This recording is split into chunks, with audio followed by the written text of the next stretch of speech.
Namun akhirnya Sukma Mbah Paijo malah ditangkap oleh pasukan siluman ular dan terkurung di negeri siluman ular.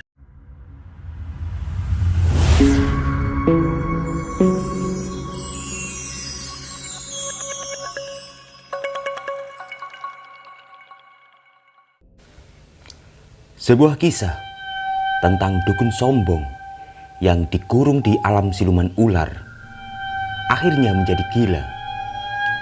Sebut saja dia Paijo. Sebelumnya dia adalah seorang yang suka sekali dengan spiritual. Dia kesana kemari belajar tentang spiritual. Namun tak disangka guru yang mengajarkan malah menyesatkannya, yang seolah-olah ilmunya itu sangatlah benar. Ketika dia sudah merasa apa yang telah dipelajari sudah sepenuhnya di tingkat tertinggi, dia berani terjun di masyarakat dan mengaku kalau dia adalah dukun sakti. Di samping itu, beberapa praktik perdukunan juga banyak yang berhasil. Di antaranya, dia sudah mampu menyembuhkan banyak pasien dari berbagai daerah. Kebanyakan yang datang adalah orang-orang yang terkena santet, kesulitan ekonomi, perjodohan, jabatan, dan banyak lagi yang lainnya. Namun dia malah sombong dan merasa semua bisa dia atasi dengan mudah. Setahun berlalu, kini Mbah Paijo sudah mempunyai banyak pengikut. Kemana-mana dia tak pergi sendiri, selalu didampingi pengikutnya. Mbah Paijo juga sering memanfaatkan pengikutnya hanya untuk kepentingan pribadi, dengan alasan untuk ritual. Penghasilan keseharian Mbah Paijo hanyalah mengandalkan bualan yang ditujukan ke pasien dan pengikutnya demi untuk mendapatkan uang.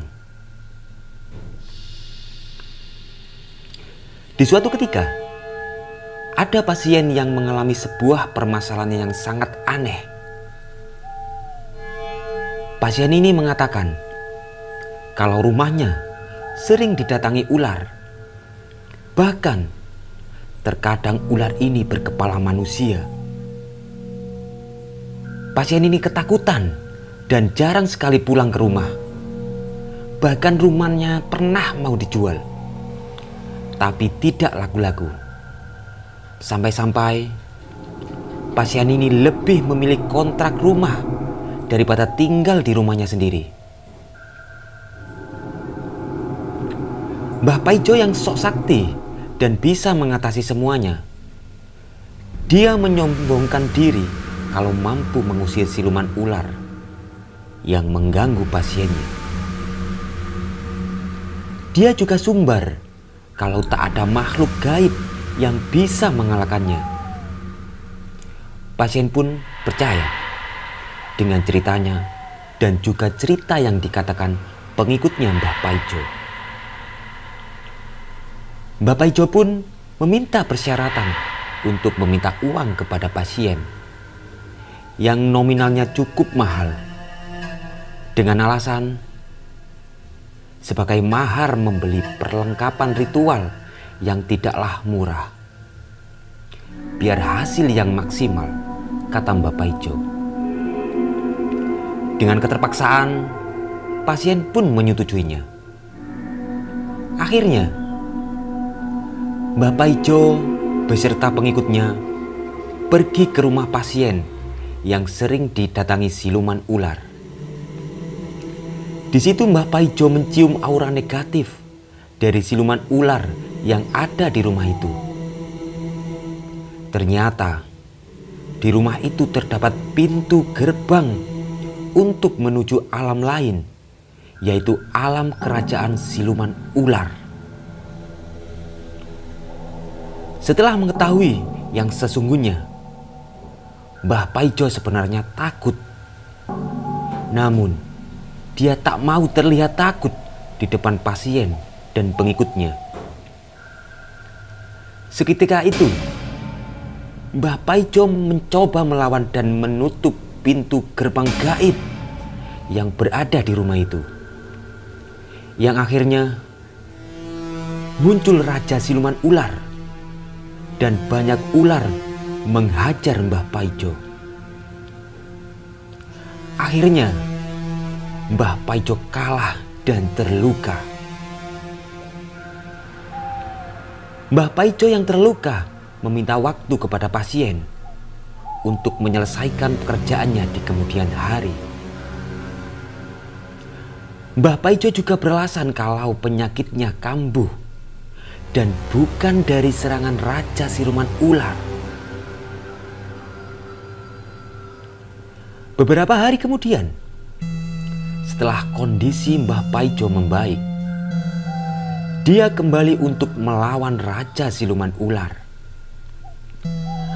Mbah Paijo meminta uang lagi kepada pasiennya dengan alasan siluman ini sangatlah kuat dan tak mampu dengan perlengkapan alat spiritual yang biasa.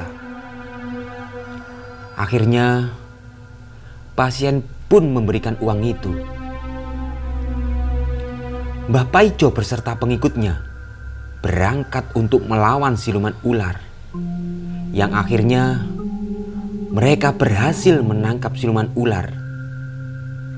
Namun yang ditangkap bukanlah Raja Siluman Ular, melainkan penjaga gerbang siluman ular. Mbah Paijo pun tak tahu dan mengira kalau itu Raja Siluman Ular. Mbah Paijo pun bangga akan dirinya dan sumbar kalau tak ada makhluk gaib yang bisa mengalahkannya. Pasien dan pengikutnya yang melihat itu pun percaya, walaupun tak tahu. 1 bulan kemudian, pasien itu datang lagi.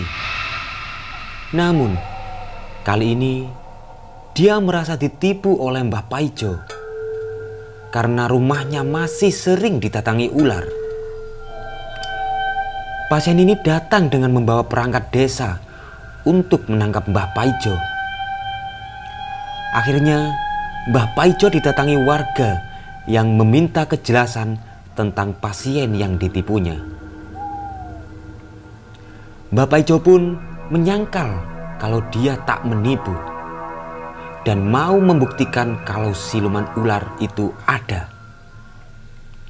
Akhirnya ada perjanjian antara pasien dan Mbah Paijo yang disaksikan perangkat desa dan warga.